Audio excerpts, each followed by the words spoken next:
Good morning વિદ્યાર્થી મિત્રો. ધોરણ 9 વિષય સામાજિક વિજ્ઞાન પ્રકરણ 1 ભારતમાં બ્રિટિશ સત્તાનો ઉદય. છેલ્લે વેલેસ્લીએ સહાયકારી સૈન્ય યોજના દાખલ કરી હતી તેની ચર્ચા આપણે કરી.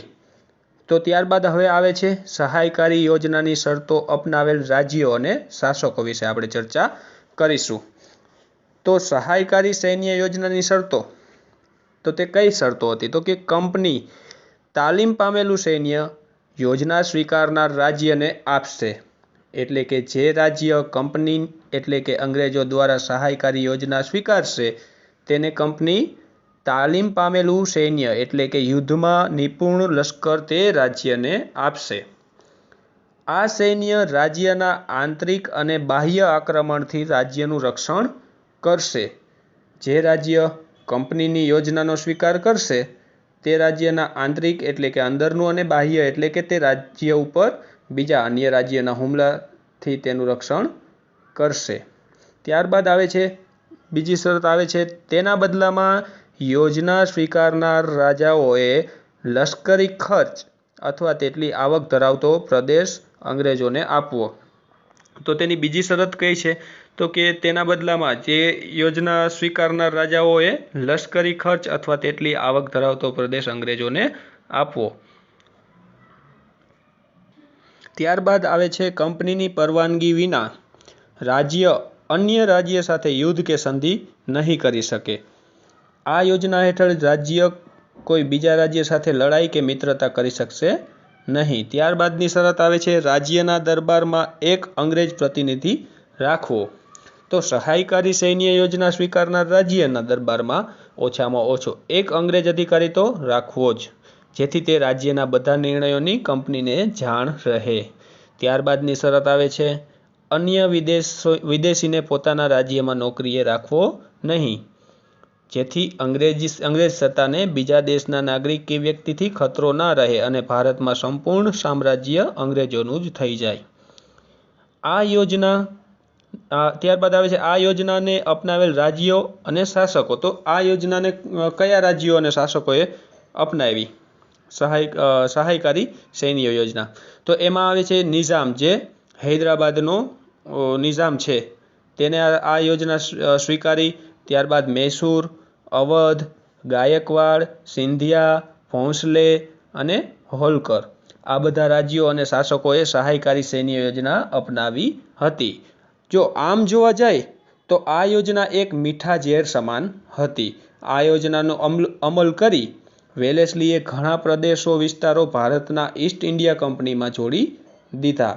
ગવર્નર જનરલ વેલેસ્લીએ ટીપુ સુલતાનને સહાયકારી યોજના સ્વીકારવા જણાવ્યું, પણ ટીપુ સુલતાને તેનો ઇનકાર કર્યો. ટીપુ સુલતાને યોજનાનો અસ્વીકાર કર્યો એટલે વેલેસ્લીએ નિઝામનો સાથ મેળવી મૈસૂર ઉપર 1799માં આક્રમણ કર્યું.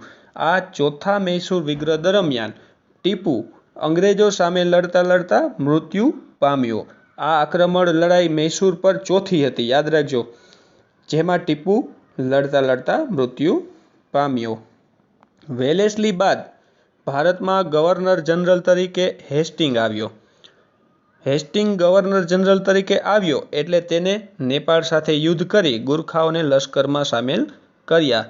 ત્યારબાદ હેસ્ટિંગે પિંઢારાઓ સાથે યુદ્ધ કરી તેમને પણ અંકુશમાં લીધા, જેથી તેનું સૈન્ય મજબૂત થાય.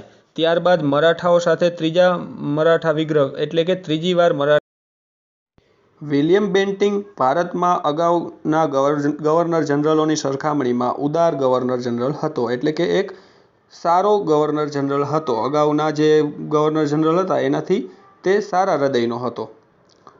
અગાઉના ગવર્નર જનરલોએ અપનાવેલ સામ્રાજ્યવાદી નીતિથી રાજ્યોમાં જે અસંતોષ ઊભો થયો હતો, એટલે કે જે અગાઉના ગવર્નર જનરલો હતા તે લોકોએ સામ્રાજ્યવાદી નીતિ એટલે કે લોકો ઉપર જે અત્યાચારો કર્યા તેનાથી ઘણા માણસોમાં અસંતોષ ઊભો થયો હતો. તે અસંતોષોમાંથી એકતા ઊભી ન થાય તે માટે તેણે ઉદારમતવાદી કાર્યો કર્યા. એટલે કે તે અસંતોષ એટલે કે માણસો જે લોકો હતા તે જે અગાઉના ગવર્નર જનરલો જે સામ્રાજ્યવાદી નીતિ અપનાવી હતી તેનાથી ગુસ્સે અને રોષે ભરાયેલા હતા.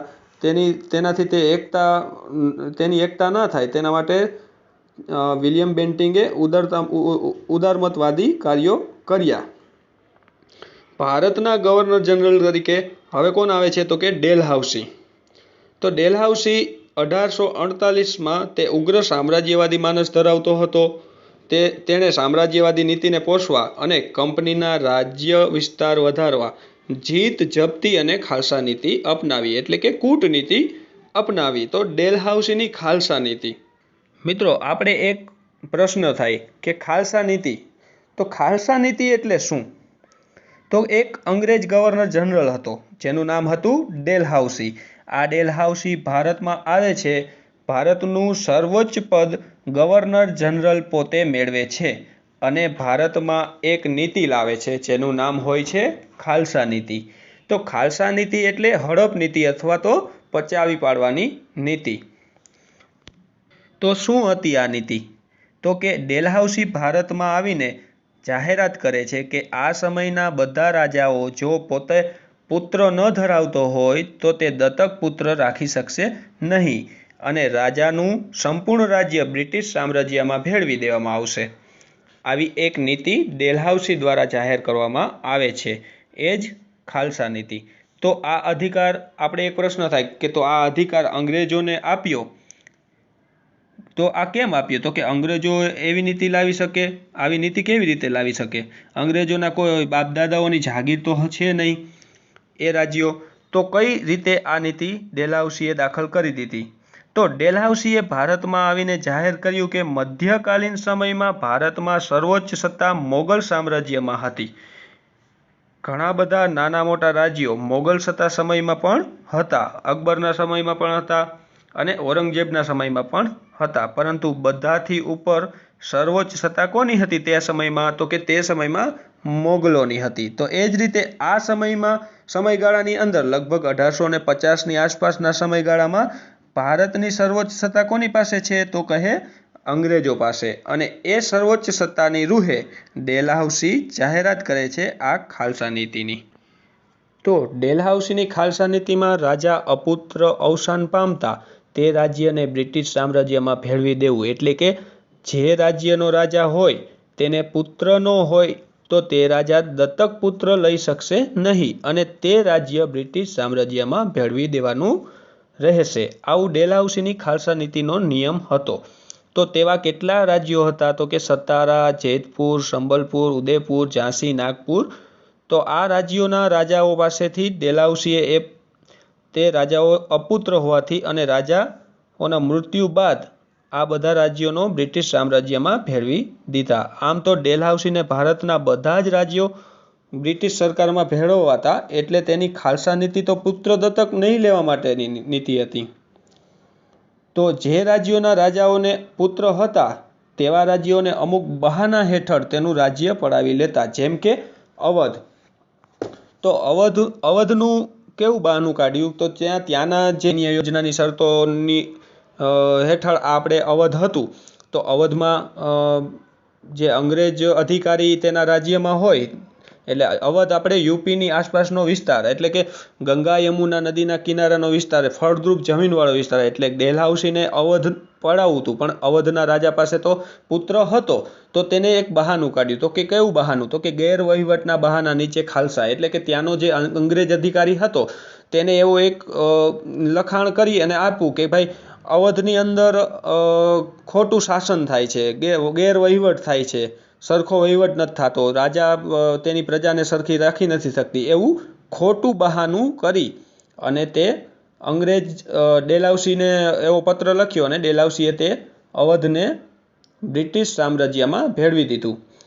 અને બીજા નંબરમાં આપણે જે નિઝામનો વરાળ પ્રાંત, જે હૈદરાબાદનો રાજા ત્યારે કહેવાતો નિઝામ, તે નિઝામને પણ પુત્ર હતો, પણ તેની પાસેથી કઈ રીતના? તો કે તેની પાસેથી રાજ્ય પડાવ્યું કઈ રીતે? તો કે કરજની ઉઘરાણી તળે ખાલસા. તો કરજની ઉઘરાણી તળે એટલે કે નિઝામ પણ સહાયકારી સૈન્ય યોજનાની શરતો જે આપણે પહેલાં ભણી ગયા, તેમાં નિઝામે પણ તે યોજનાનો સ્વીકાર કર્યો હતો.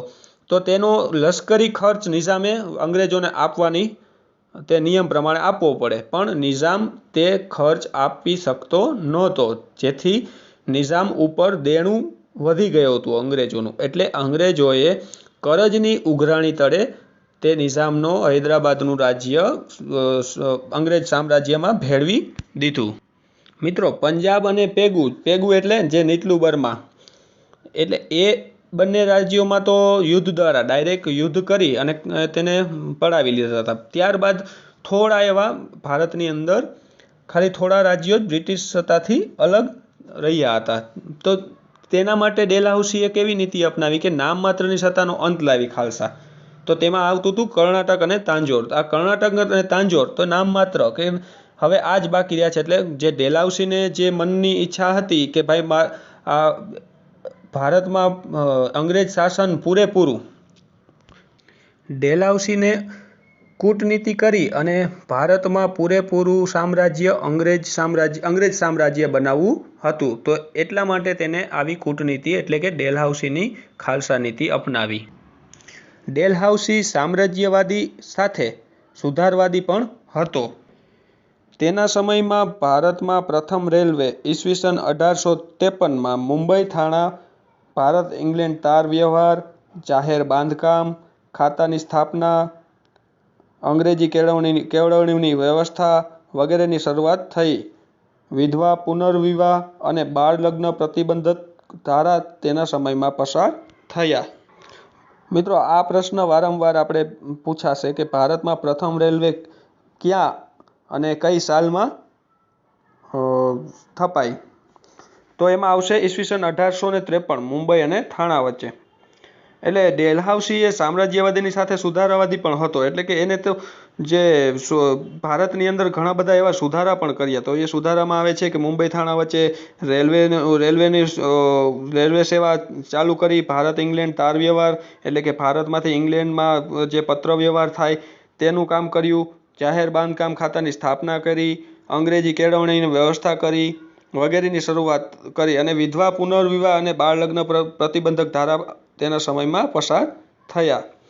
1757ના પ્લાસીના યુદ્ધથી શરૂ કરીને 100 વર્ષના સમયમાં કંપનીની સત્તા અને સામ્રાજ્ય બંને વધ્યા. પરંતુ તેમ કરતાં ભારતના રાજ્યો અસંતોષનો સામનો તેને ન કરવો પડ્યો અને આ અસંતોષ અંતે 1857ના ભારતના પ્રથમ સ્વાતંત્ર્ય સંગ્રામ સ્વરૂપે બહાર આવ્યો. કંપની શાસનની આર્થિક અસરો વિશે આપણે હવે નેક્સ્ટ લેક્ચરમાં ચર્ચા કરીશું.